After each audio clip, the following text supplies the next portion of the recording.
Good afternoon, everybody. Welcome to the FACE Department's monthly seminar. And this afternoon, I'm very glad to introduce Dr. Maggie de Swardt. Dr. Maggie de Swardt is a family physician, and she's also trained in palliative care. She comes with years of clinical experience, and she really stepped into palliative care during the pandemic. During the pandemic, she worked both at the ICC, and she ran the palliative care wards in the community. Currently, Dr. de Swardt is working in the Division of Interdisciplinary Palliative Care, and she is working clinically in Groote Schuur Hospital and training in the Heideveld area. Welcome, Maggie. Thank you very much.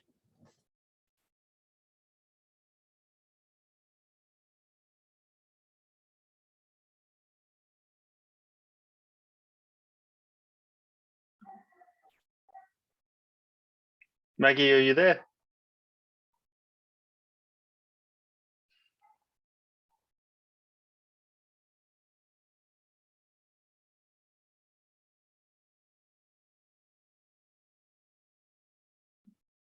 Hi, Maggie. Can you hear us?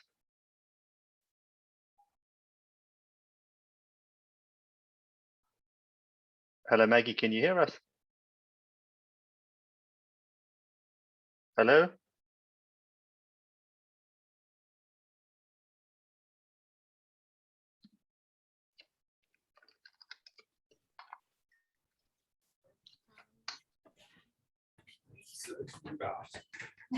Jeroen, I don't know what happened.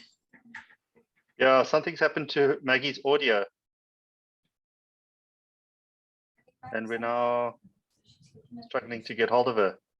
I got hold of her. Fortunately, we're not a lot of people on the meeting. Yeah. Technical challenges. Technical challenges. Maggie, wave if you can hear me.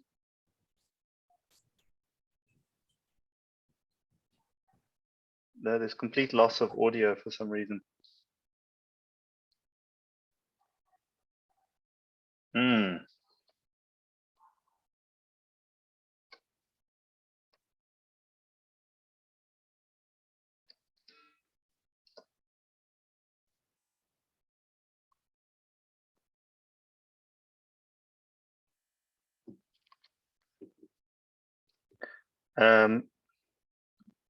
Apologies, everybody. We're just having some technical trouble. Maggie's audio has disappeared. Maggie, if you can hear us, can you wave?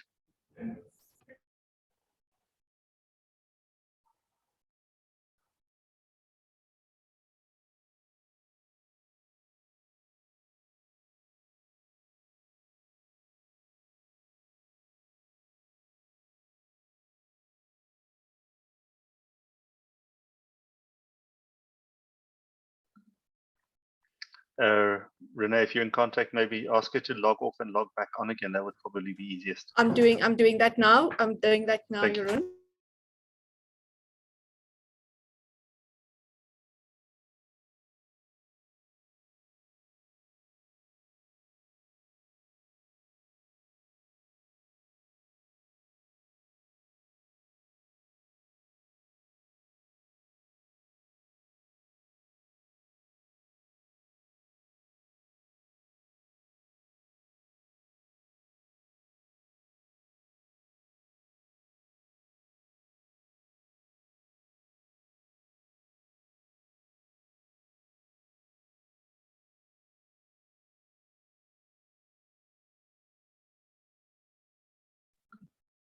Welcome back, Maggie. Can you hear us now?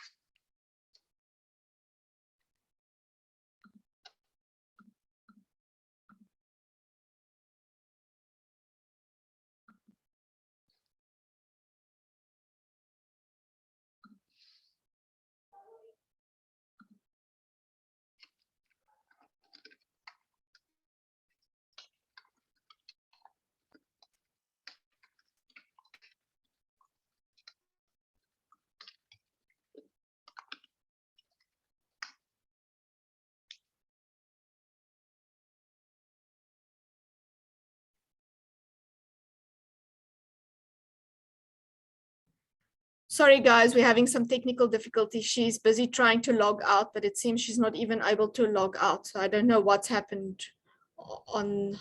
She did log out and came back in again because I lost her for A moment. a minute on the participants. Renee, if you can maybe just ask her to check if there's some device connected to her, if she's on a laptop, to her audio, because it's the audio that disappeared. I see she's logged off now again. Okay. So she and just say she may have connected to a Bluetooth speaker or something, because it was perfect earlier on before 4, and then it suddenly disappeared. She's back now again.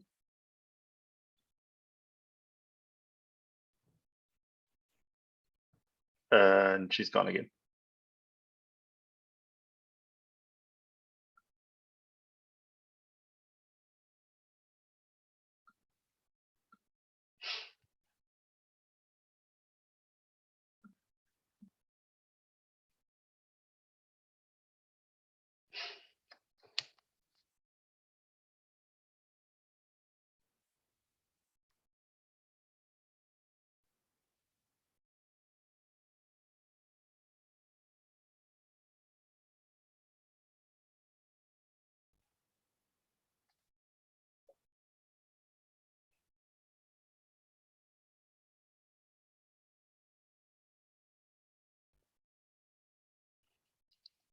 I don't see Maggie now.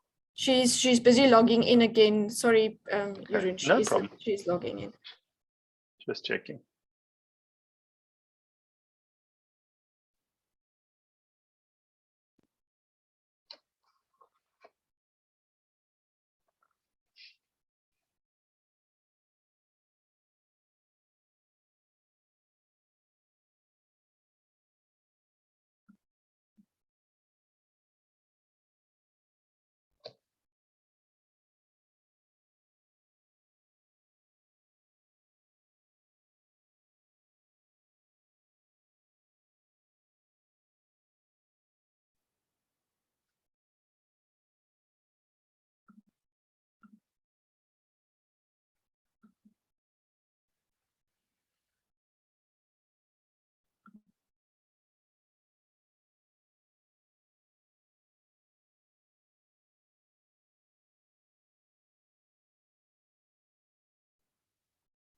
There we go. She's back.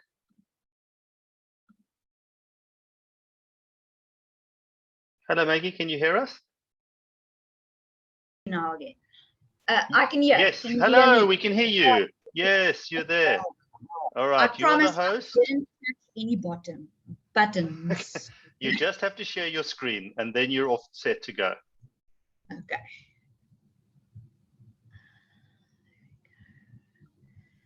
Almost there. Share screen.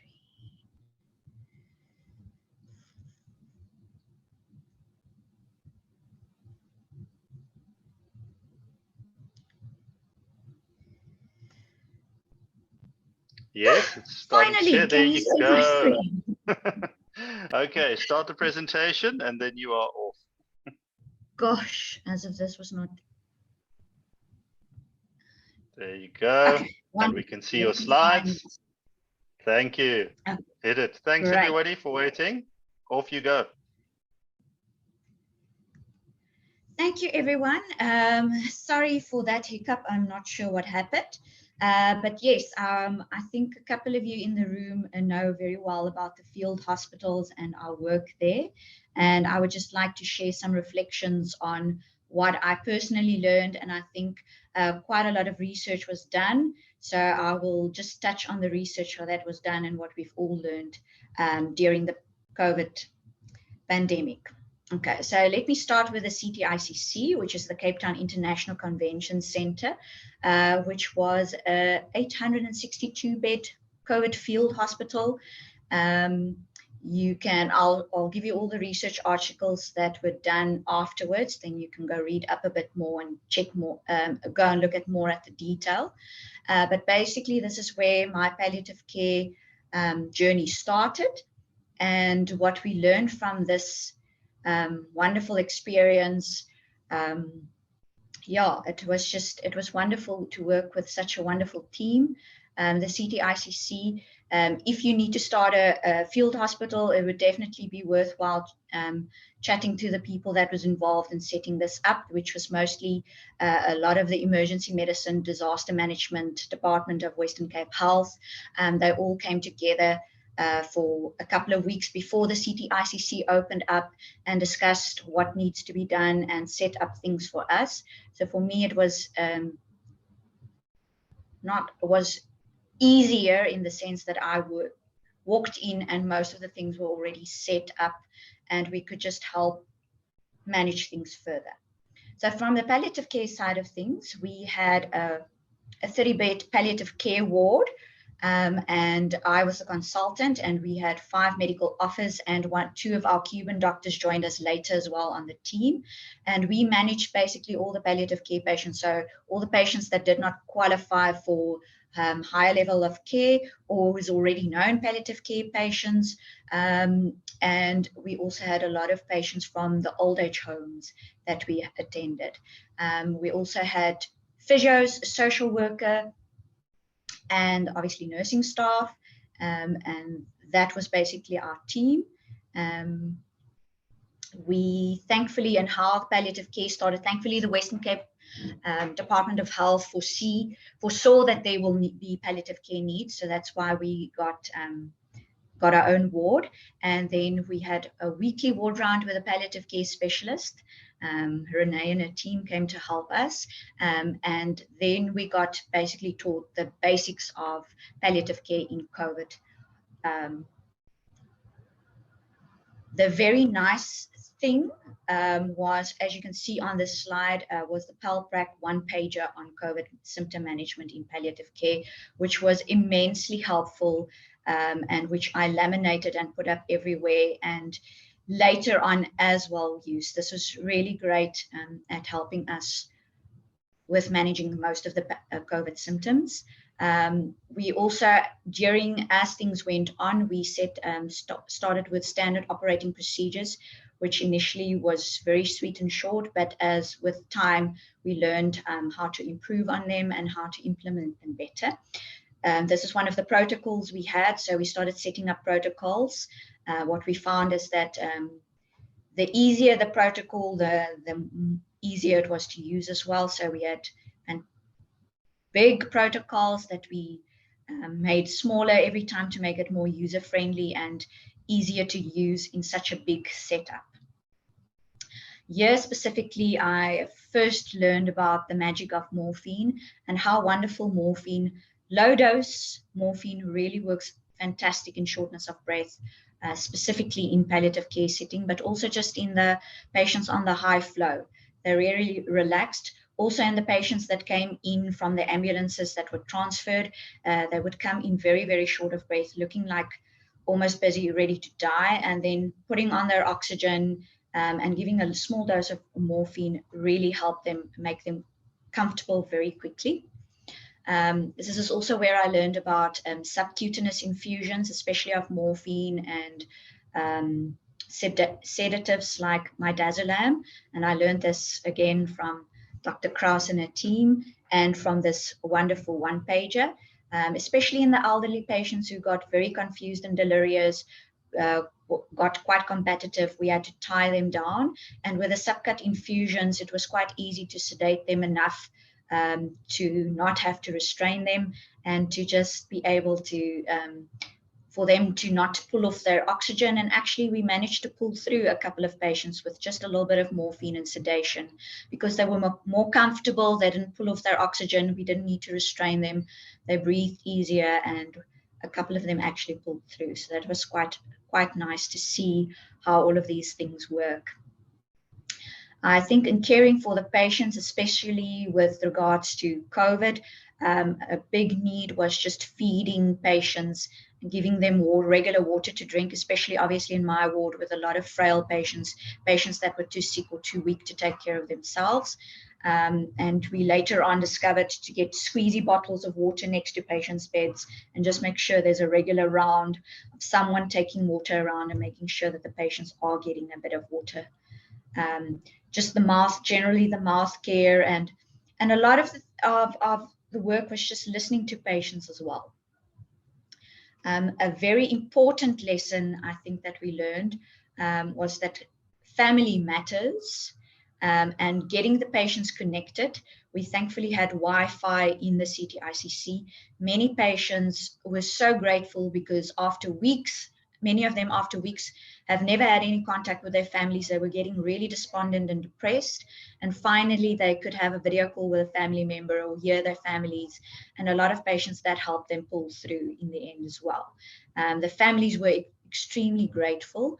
And we had even an extra person, Ria, used to come down, and she would specifically just come, and the patients that couldn't connect with their family, she would bring a phone to do video calls with them. The social workers helped us a lot in this respect as well.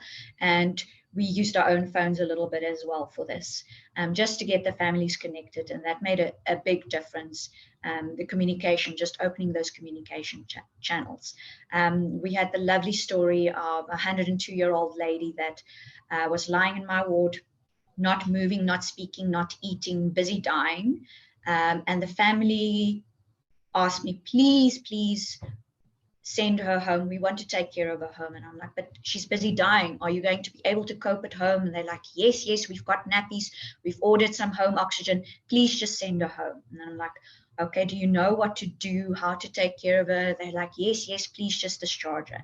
I discharged her.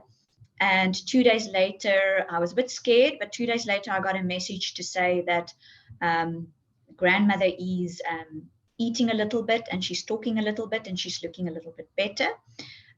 2 weeks later, I got the message that she's sitting up, getting dressed, talking, eating. And about a month or two later, I got a beautiful little video clip of her without the oxygen, without her walking frame, nicely dressed, singing and sort of dancing, if you can call that dancing at 102.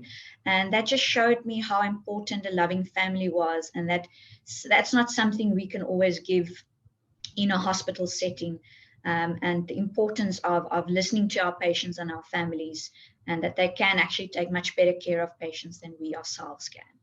Another wonderful story is we had a cohort of old age home patients that rocked up one evening, that made us all a bit distressed because they had no notes or medication or identification with them. And it was quite an evening, but eventually we got a bed for each of them. And after a day or two, we could manage to get them all together and know who they are and what medication they were on. But they absolutely loved this experience. To them, it was a holiday. And they couldn't stop talking about how they loved it. Just that they, for the first time, had nappies. For the first time in a long time, people came to clean and wash them every day. They had good food. And there was a doctor every day and lots of nursing staff to chat to every day. And literally, thankfully, very few of them were symptomatic. But literally all we did every day is just go and sit and chat and hear how they were doing. Nothing excessive, 5 minutes of asking how you're doing, is there anything else? That made the biggest difference in their lives, and just made me realize how important kindness and treating patients with respect and dignity was. What we also learned importantly, especially me, and I think most people learned how great the physios are, especially at helping patients getting off the oxygen and helping us find out if they're ready to actually go home. So I really learned the worth of physios, especially in COVID, but even just in the palliative care setting as well. They were really very, very helpful. We definitely learned about teamwork. It was a little bit difficult initially because it's such a big space with so many different people, getting to know each other, having PPE on, not being able to really recognize people. So in our small little group in the palliative care ward, we could make a nice little team. but I did find it difficult in that respect. The one thing that was really worked well, though, was that everybody felt that we were working together for a good cause, and everybody's spirits were really high, and everybody was really there to help the patients. And that was just, yeah, it was a wonderful experience. And you can read a bit more on the reflections of other people around this as well. I'll give that to you later. So after CTICC closed down, I went to work at Ward 95, which was specifically a palliative care ward. And after the first wave, things had calmed down quite a bit. So it was much easier working in these circumstances. And Ward 95 was at the Lentegeur Hospital, and it was a 30-bed ward. Specifically for palliative COVID care. So we saw mostly long COVID cases, patients awaiting home oxygen, stroke patients that needed a bit of rehab but was positive, and things like that. And this is the first time where I really learned to work in an interdisciplinary team. It was really amazing to work together to make life better for our patients. We also learned the worth of getting patients' family in. We had the opportunity of private rooms where we could get patients' family in to come see them if they were at end of life, and where they signed consent and a waiver that they know how dangerous it is, and they will wear their PPE, but they're willing to still come and visit their family member. Yeah, it was wonderful to have a full team, and we literally could teach our patients together, sit down and discuss patients together, the dietitian, the physio, the social worker, and work together on getting plans for our patients, and set up a lot of educational things. We did a lot of teaching of staff members, of patients, and it was really, really nice. Unfortunately, as well, we learned a lot more about the unpredictable nature of COVID, with patients literally being fine the one day and then just the next day getting worse, or receiving family members that has lost multiple family members, and then just losing another one. It was really difficult seeing patients suffer and families suffer so much because of so many multiple losses. Then unfortunately the second wave hit, or was on its way, and I was asked to help out at the Mitchells Plain Field Hospital, which this was an absolutely amazing task. Alma de Vries and her team, with a little bit of help from me, not that much, were able to set up this field hospital within 3 weeks. Literally during December, over Christmas and New Year, this hospital was set up, and it was a 150-bed hospital that was literally set up almost overnight. We obviously had a lot of help from the people helping out at CTICC, giving us information, helping us plan better. The nice thing was we now already had the SOPs from CTICC. We already had a lot of experience from the CTICC. We had the protocols, we had the one-pagers. So it was much easier. It was also easier because the wards were much smaller. We were smaller teams, and we could learn to work together much easier. Having had a lot of the previous people working at CTICC also helped out at this hospital. And especially the first month, we had so many volunteers from the we worked with at the CTICC to come out and help us get things ready. So if you want to set up a field hospital in a pandemic ever again, go ask these people again. We couldn't have done it in 3 weeks and so well without the help and the lessons we learned from CTICC. And so this time around, it just all came together. It was much easier. I could focus more on training staff, teaching about palliative care. Also, the Ward 95 was still running, so we didn't have that many palliative care patients. A lot were that side, but we still had quite a bit of palliative care patients. And then the article on our research here is awaiting to be published. So as soon as that's published, I'll share that with you and give some more details as well. We also could start working using the SPICT tool to identify palliative care patients sooner. So things were just a lot easier. The other thing that we put in place and that we really learned was that communication with the family and getting them involved earlier rather than later was very, very important. And having private rooms for family members to come visit their patients at end of life help a lot. Most of our complaints came because of poor communication and families not realizing how sick the patient were because they have not seen the patient for a week or two and did not realize how quickly patients can go from fine to really bad and dying from COVID. So a lot of training actually went into teaching the junior doctors to communicate well with families and making sure that they realize that things could go wrong at any moment, and to rather phone the families earlier than sooner, and if possible get them in to come see the patient in the private rooms. So that was quite nice being able to do that, and that helped a lot. Also with bereavement and bereavement care, we had a lot of cases with that as well. Yeah, I think that's the main things that we've learned and that I would like to share with you guys. There's just some of the articles and things that were published if you want to go look at a couple of more of these things. And then if you have any questions, you are welcome to ask me more about it. Yeah.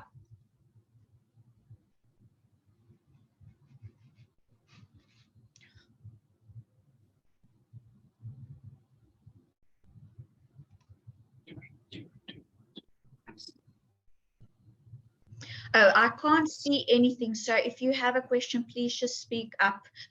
Thank you, Maggie. Renee is going to field the questions. But before Renee comes on, I've got a question for you. Yes.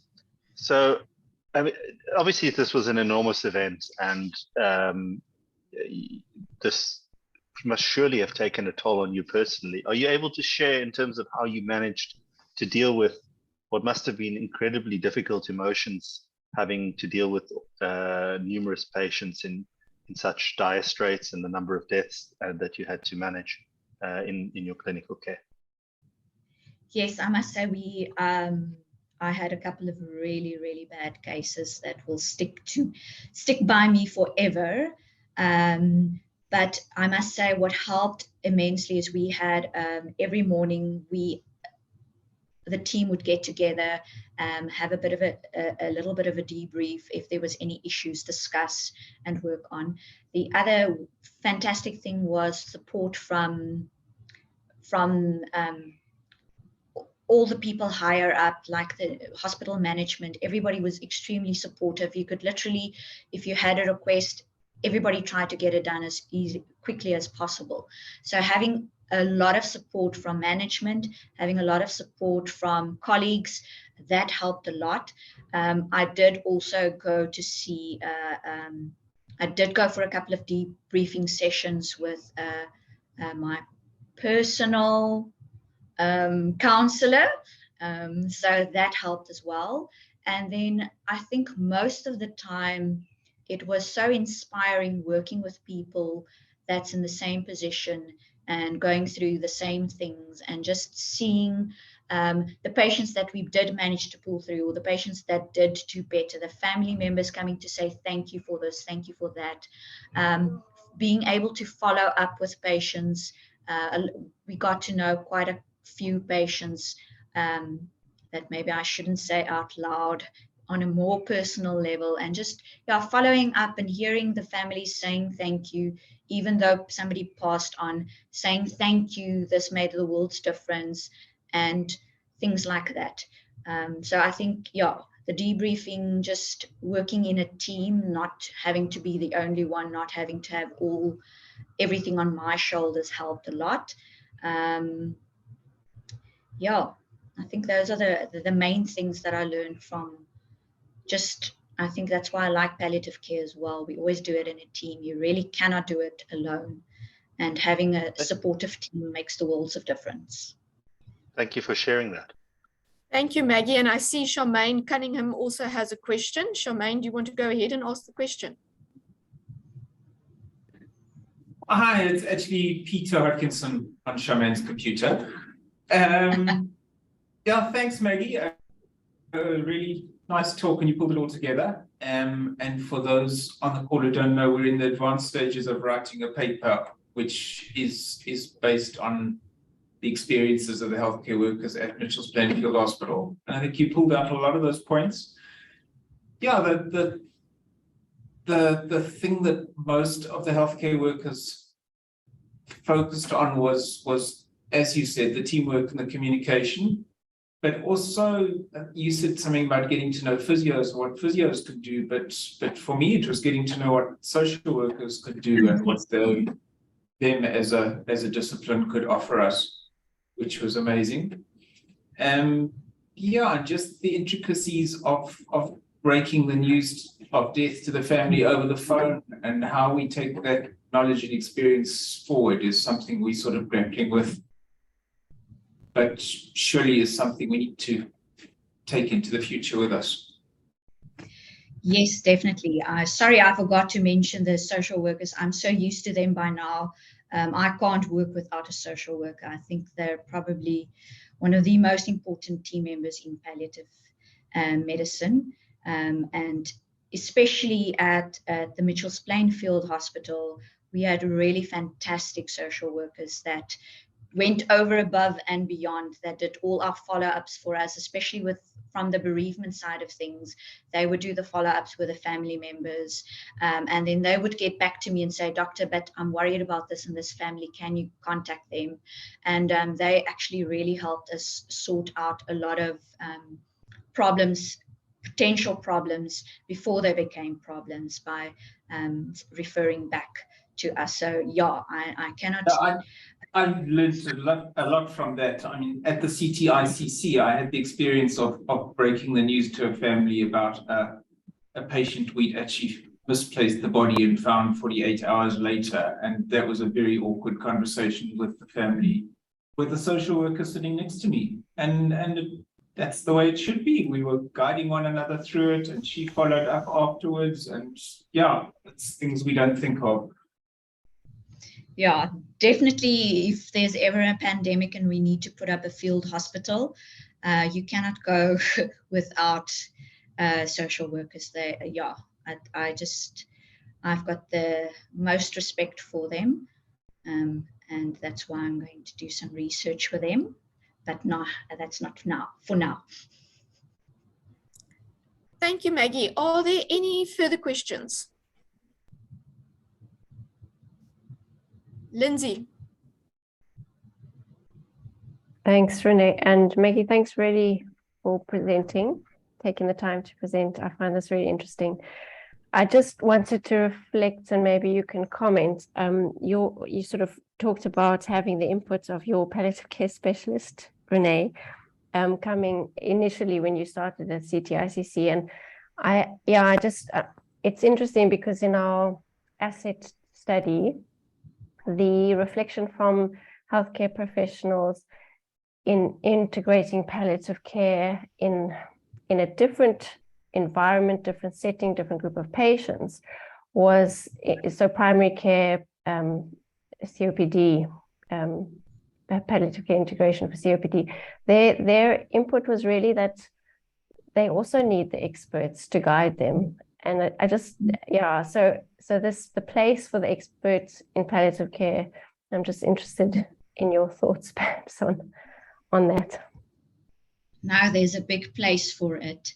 So Renee, for Mitchell's Plainfield Hospital as well, I mean, I could pick up the phone and phone Renee at any point in time if there was a difficult case.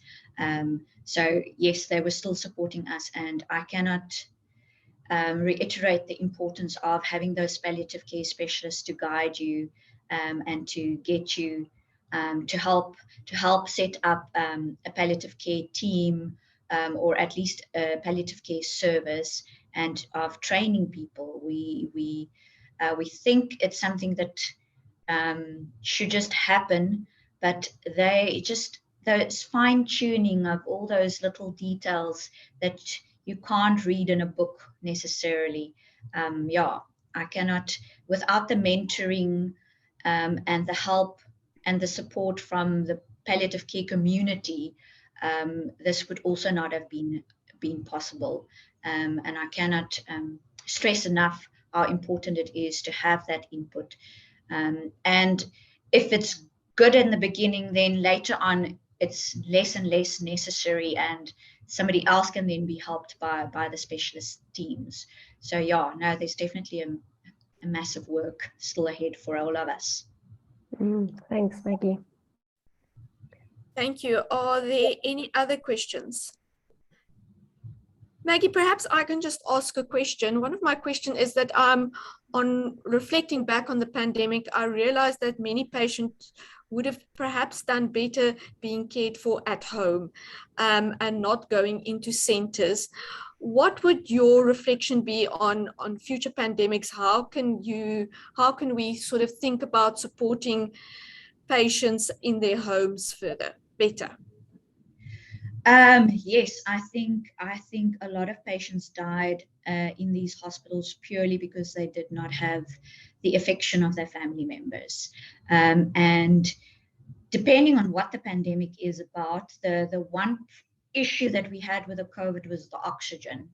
But I think even that, just seeing some of those patients, I think some of the other doctors that work there would tell you as well that some of those patients' oxygen saturations actually went up after they spoke to a family member. So in future, if it's COVID again, especially if the oxygen is not making any difference at all, if we can get patients to go home sooner and earlier, or get family members in to take care of the patients, that would be my first choice as well. And to ask the patients what do they want, and the family members to ask. I think if we just start asking our patients and listening to them, they would be able to give us a good idea of where they want to be, and if it couldn't be done better at home. A lot of work has been done on how to take care of patients at home, a lot of videos and things, so there are quite a lot available. But definitely, if patients can be taken care of at home, that would be a much better place, and they would probably do much better than in a hospital setting. Thank you. Question, Steve, do you want to ask a question? Yeah, I reviewed a study in which they did a community-based survey of families as to whether they would prefer hospital or home, and the families said we didn't want them at home. They were scared. They were scared of being infected. They didn't have the right equipment at home, and actually, a lot of families were happier to send their sick, mostly elderly person to a hospital. So it's not as clear cut as that, Maggie. I don't think. No, definitely not. No, that's why I said I think we need to chat to the family and the patient and hear where they would feel more comfortable. And then, I mean, initially, yes, everybody was deathly scared, but later on, like with the third wave, things had changed a lot already, and people were less scared. So definitely, I think in the beginning of anything, nobody knows what's best, and in hindsight, it's always easier. With a retroscope, it's always easier to say what would be best. So the next pandemic, if we can keep some of the tips we learned here and apply it, it will be helpful. But again, it all depends on what it is. And if the family and the patient is happy and can be taken good care of at home, we should always keep that in mind, at the back of our minds, and just chat to our patients and listen to them. I saw Kat Evans's hand up. Kat, do you want to ask a question? It was just a follow-on rather than a question, but I'd agree with Maggie's hesitation about the home care thing, and that yes, some patients probably more appropriate, but we had some really, really horrible deaths in patients and families who they wanted to go home possibly for end of life, but then that plan would be put in place for them, but they don't have oxygen and that's not going to be an option, and they make this decision anyway, and we try and support them in that. But some really horrible deaths were in the back of cars on the way home, and then the car sort of gets halfway home and the person's restless, confused, disorientated, flailing. Then they end up back in the ambulance entrance, like turning around halfway, and then a really undignified, ugly death in the back of a family car. And so we had quite a few of these requests, but we had to explain properly, what this could look like. And certainly some families got home oxygen together and those kind of things, but this was sort of unique to other groups in that the oxygen would often give a lot of comfort to the patient, and so it was potentially something, sort of palliative care. We try and encourage people to be at home at end of life, but that wasn't always feasible logistically, and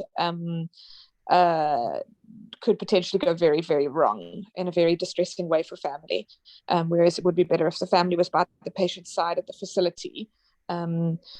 It's a very different journey and dying process than a lung cancer patient, for example. So that would just be and I think that's sort of, Maggie, what you were going at.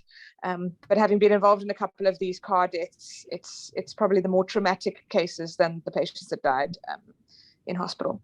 The problem is finding the sweet spot on when is the right time to go home, that you can survive the journey. And that sweet spot is so hard. Yeah, there's a couple of patients that we took to the private room, started the infusion, got the families in, and then they were in that room and eventually actually got out of that room and was actually eventually discharged home.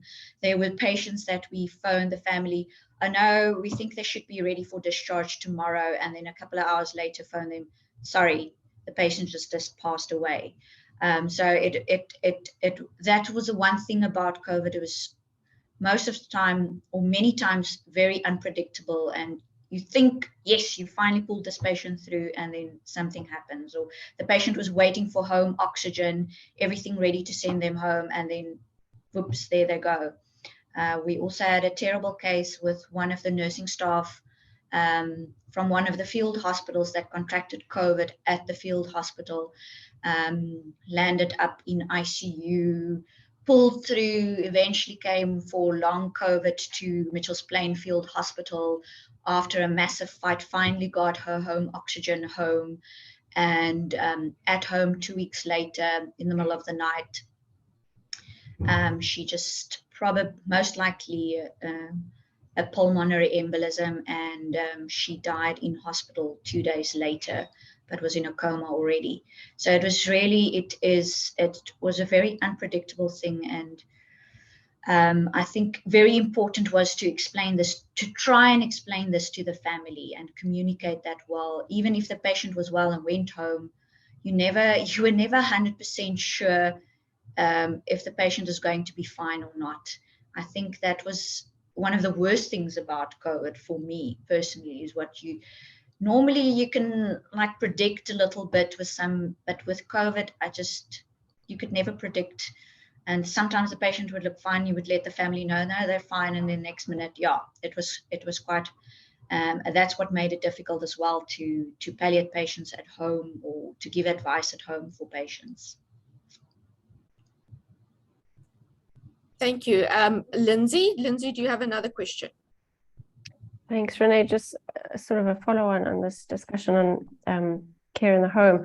Our assets team just sort of started trying to fill the gap with supporting healthcare professionals with care in the home. So information for healthcare professionals, but also information for family members who were caring for and it wasn't necessarily aimed at COVID, but it was aimed at anyone who wanted to care for their family member at the end of life at home. because we recognized, the other conditions, the patients that were not necessarily accessing care. And there was a huge surge of interest in the course from family members and from informal caregivers, or sort of not necessarily professionals. There was an interest from professionals for sure. And it just, so that interest, there was just a flood of emails, to over 1,000 emails. In fact, in the end, it was over 2,000 emails to the email address, and we expected 200 perhaps. So there was a lot of interest from family members in how do I actually do this care at home. I think that's why family is so important. Yeah, and I think what Kat says, it's getting that sweet spot right, or what Maggie said, the sweet spot to know when to get patients home and when to get for patients in hospitals, and to get the discharge right. Are there any other questions? Now, I've often wondered about this pathway by which that patient Sats rose when he was speaking to his family on the video call. Mm-hmm. Like, how do you explain that? How do you get an anesthetist to explain that one? The actual what psychoneuroimmunological pathway by which Sats rose, we saw it. He was trailing along at about 85%. He spoke to his family and it rose to like 93 or something. Yeah, and I saw that a lot in COVID. I think there's a component of anxiety in there. Steve, that's where the sports physicians come in to give you an understanding of the physiological mechanisms in cardiovascular respiratory medicine. Probably a reduction in sympathetic drive and pulmonary vasodilation or something to that effect. But, yeah. Fascinating, but extremely. Thank you. And definitely something we saw in other hospitals is that whole disconnection where patients were not able to connect with their families during the pandemic, and some patients being in hospital for 2 months on high flow oxygen, causing a lot of distress, not only in the patient, but also in the family. And I think one of the main aspects that we are realizing is that a lot of healing still has to happen among families after COVID. Maggie, your thoughts on how your team started bereavement care during the pandemic, and what does that actually mean to initiate bereavement care during the pandemic? I must say that again is where the social workers were absolute stars. They did most of our bereavement care for us, and then they would identify if there was something wrong.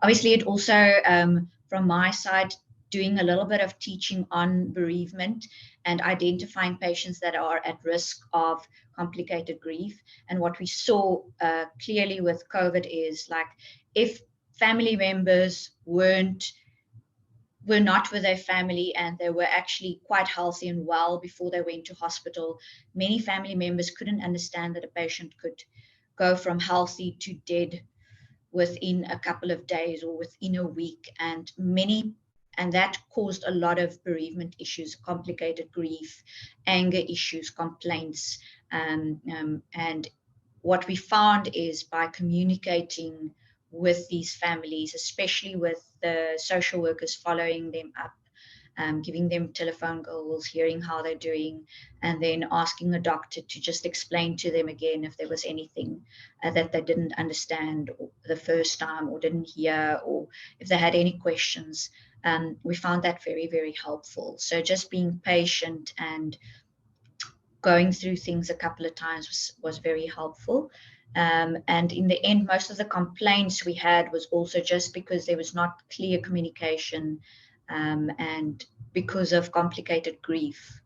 And most of them we could sort out, but just having family meetings and discussing with the family things. A lot of family members had multiple losses, which was just immense. And then another thing is the patients themselves.